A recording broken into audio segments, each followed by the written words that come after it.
So welcome to Dynamic Discussions. We have with us today little Philly and Mommy Kuri, and you are the creators, is that right, of the TeddyCon? That's correct. That's awesome. So can you give us a little maybe introduction to TeddyCon? So back in 2014 was the first year for TeddyCon.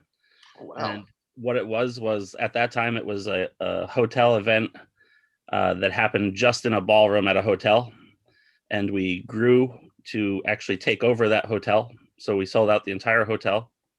And literally there was littles running around the entire hotel. And we have grown today into a 7-floor hotel.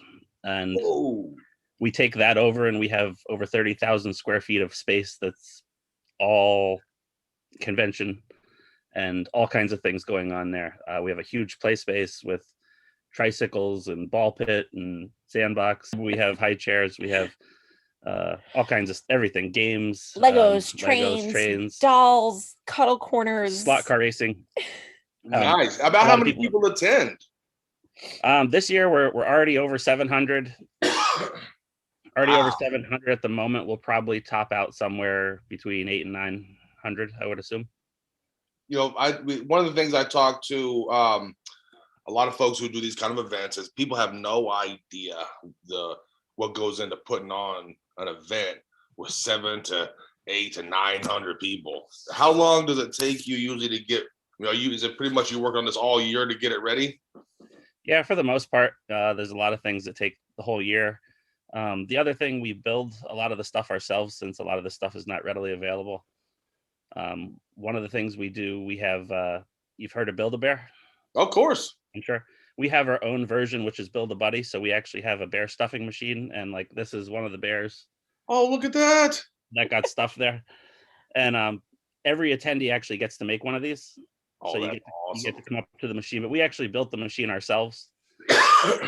We built the crib ourselves. We built the high chair. We built the ball pit. So y'all are very technical. So part of the year is building. Part of the year is planning.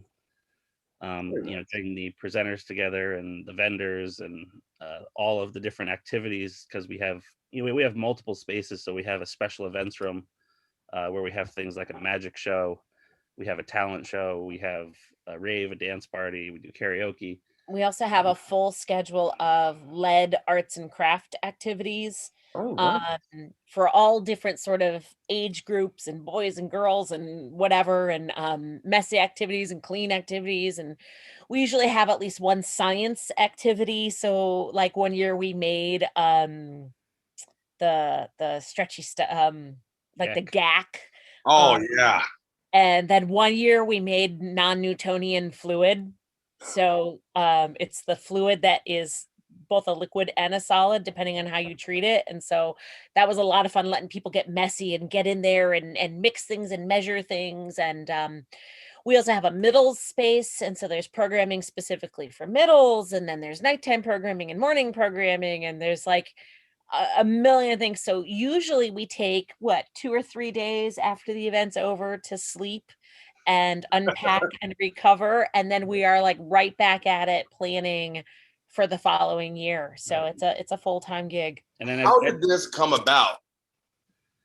It started. I went to a small party way back in, I can't remember the year, to be honest with you, but it was before 2014. It was probably like 2000, maybe 2012, something like that. No, maybe before that even. Maybe 2010, I think. But I went to a small party. It was the first thing I ever went to. And I was like, wow, I have to get on board in the community. So it started with a munch. We had a munch for multiple years. And then I had little parties in my apartment at the time that I had. And it just kind of, snowballed and went from there. And then we started doing littles areas in bigger events. Like Brimstone, which Brimstone is a BDSM event, and we actually facilitated the littles space there for multiple years. And we still continue to sometimes do that. We've gone up to Rochester to Reef, Rochester Erotic Arts Festival.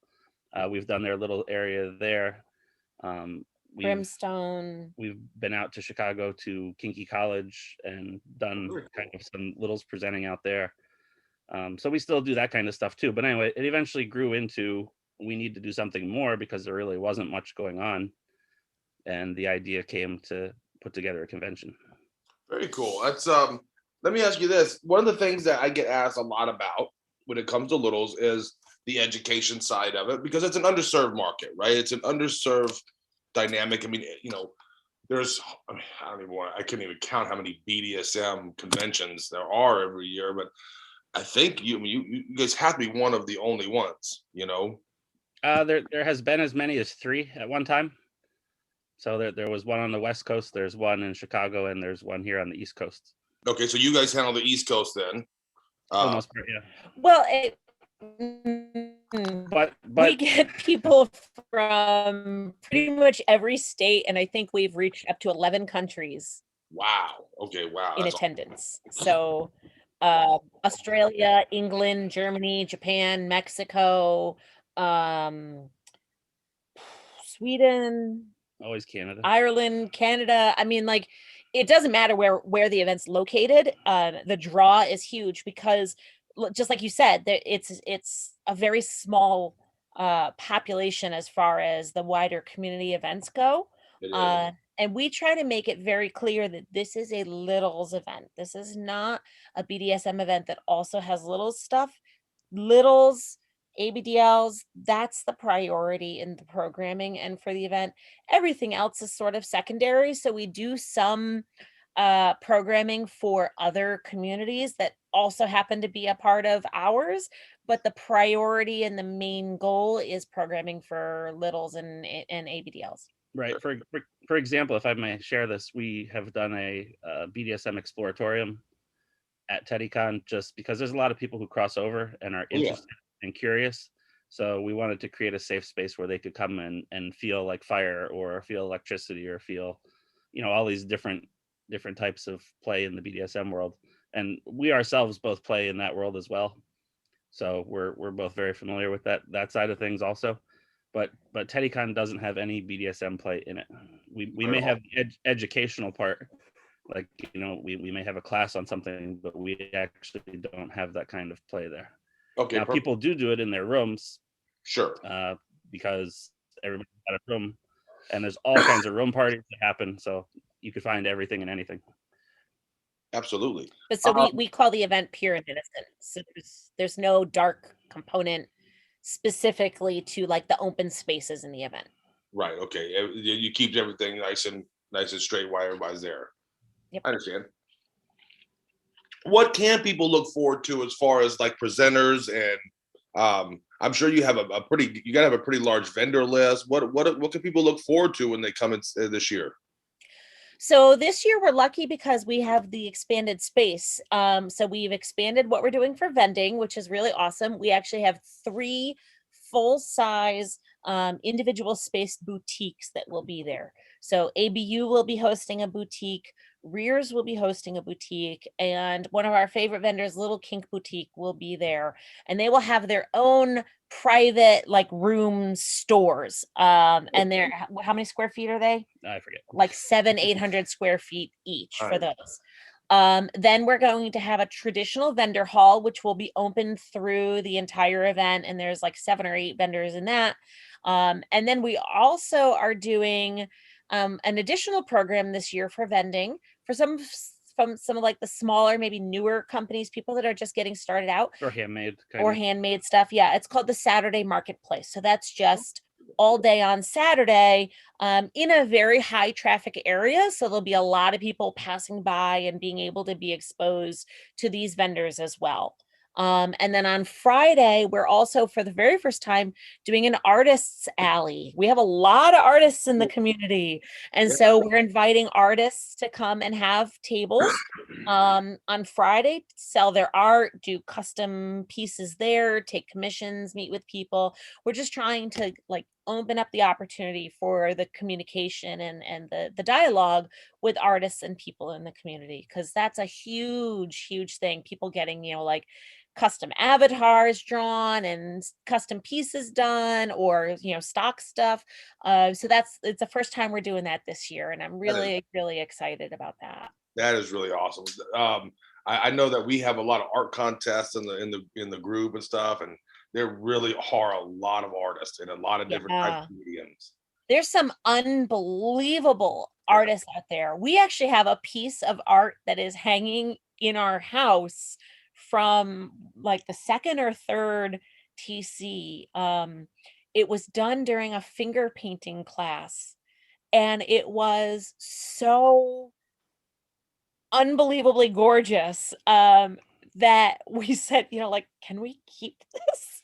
Can we have this? Like, we want to frame this, and it's just absolutely gorgeous. And we're really excited that that artist is actually participating in the Artist Alley this year. So, and you also asked about presenters and classes. So we are super excited. A bunch of years back, we met a wonderful woman. Her name is Dr. Rhoda Lipscomb.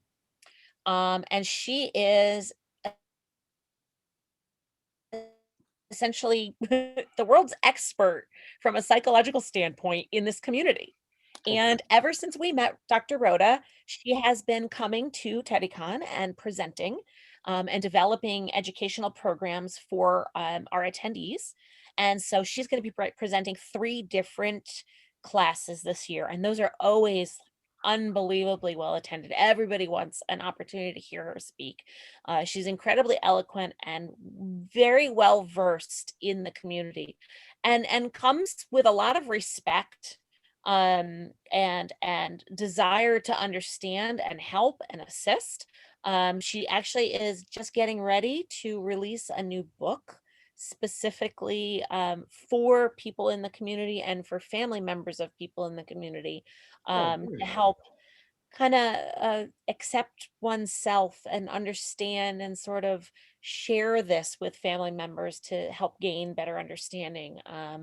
We've been reading it, and she also has another book out too, which I believe is Permission to Love Your Sexual Self, I believe is the name. Don't quote me on it, but I believe that's the name. That one wasn't specifically written for the littles and ABDL community, but it was a component of it. So she's going to be teaching 3 classes. She'll have her brand new book there to sign and share with everybody. We also have a bunch of panels. So we always have a mommy panel and a daddy panel and a switch panel where we invite members of the community to that are willing to speak and answer questions. We have a couples discussion. We've got classes on gender. We've got art swaps. We've got oh my God, like just it's really built out. There's, I think, at least 15 classes that are done over the course of the weekend. We're still developing our presenter and class list now, but that's going to be finalized and up pretty soon. But we always try to kind of stretch the gamut and do, practical life stuff, but then also kind of fun stuff or edgy, discussions on, almost every year. I think we've had a class about humiliation and how to use humiliation in play and every year there's been a wet and messy kind of food class or food play class or squash class or whatever, and every year she has been turned into a giant ice cream sundae, so to speak. Lots of fun. Lots of fun. So the event itself is what, a Friday, Saturday, Sunday? What's the event run?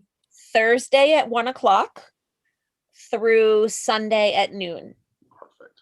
And it goes till 2 a.m. every night, except Sunday night. So get your sleep before you get there. Yeah, we do close for dinner to make people eat. Otherwise, people would never eat, and then they'd be passing out on the floor. Nice. Yeah. What is the cost for the event? It's $120.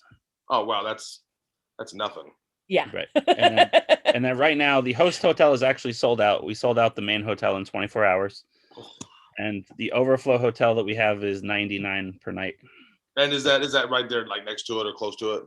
It's less than a mile away. Yeah, it includes breakfast also. Yep. Very nice. Very nice. What is it? Was there anything else that you would like? We're going to get this up for you guys right away, probably within the next day or so, and we'll send you the link to it.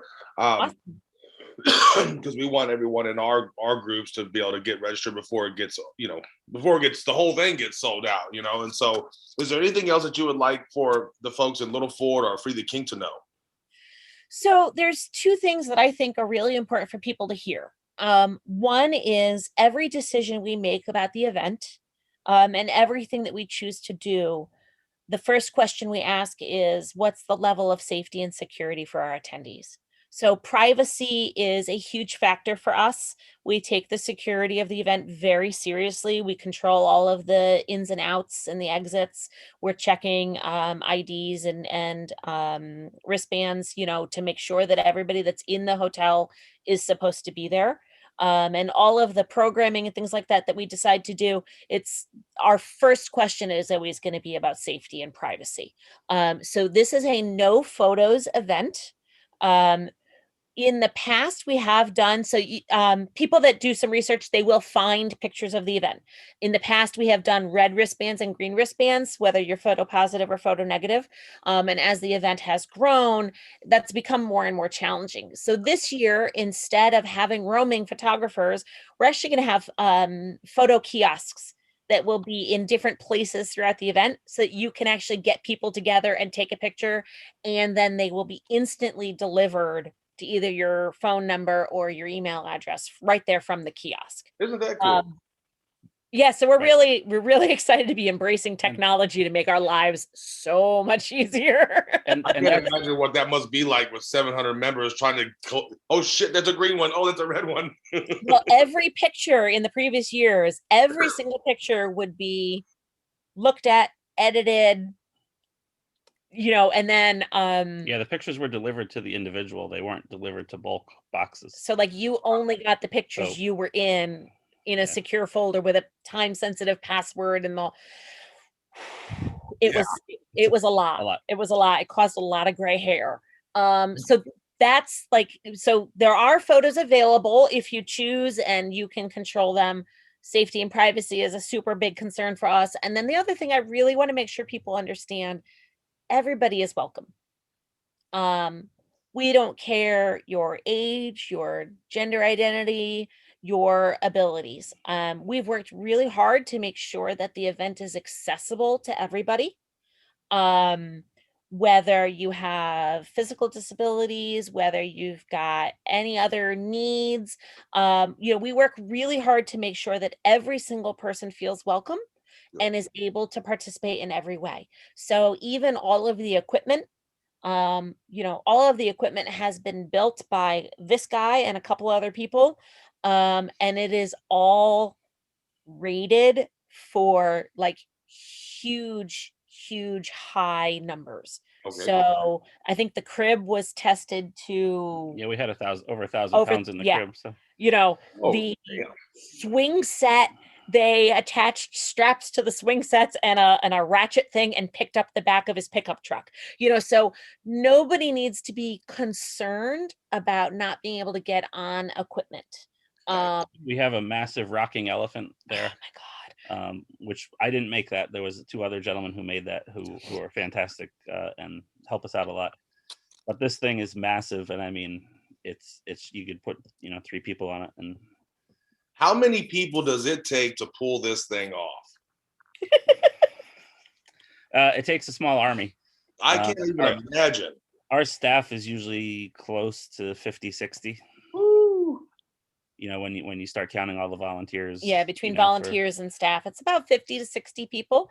We have like the key leadership, and then we have staff, and then we have volunteers, and everybody does. We couldn't do it without them at all. I mean, the way the team always comes together and just sacrifices sleep and meals and their actual bodies and sanity. I think in 2019, the total was 42 miles that I walked from the beginning of the event to the end of the event. And we all go in talking to each other, and we leave, not talking to each other. So. We'll see you next month. Yeah, exactly. It's going to be on everyone's mind. We don't know what it'll be like then, but as of right now, how are you planning around? Is there going to be any kind of mask mandates or anything like that? Because people are going to want to know. Mm-hmm. So currently, what we're doing is we're following whatever the state puts out as their guidelines. That's what we'll follow. Perfect. So currently Pennsylvania is completely open right now. We don't know if that'll change, but whatever the state mandates, that is what we will follow for the event. Perfect. So everyone needs to make sure that they check that before they get on the plane or get in the car and drive. And we will make that announcement as the event gets closer and we actually know what that is. Yeah, I know it's until like November, so it's kind of, there's no way you can tell what's going to happen. Right. It's changing, like daily, what the requirements and the rules are, but whatever the state of Pennsylvania has as their rules is what we will be following. Nice. I haven't been to Pennsylvania in a long time. I sure miss it. Spent a lot of time in Philadelphia. So thank you guys so very much for doing this. Thank you for taking the time. I mean, littles and bigs and smalls, they don't get enough attention. I don't think you were talking about the book that Dr. Lipscomb was coming out with. That's going to be great because I think a lot of the struggle does come from family acceptance. Mm-hmm. So it's a pleasure to have you all here to do this conversation with us.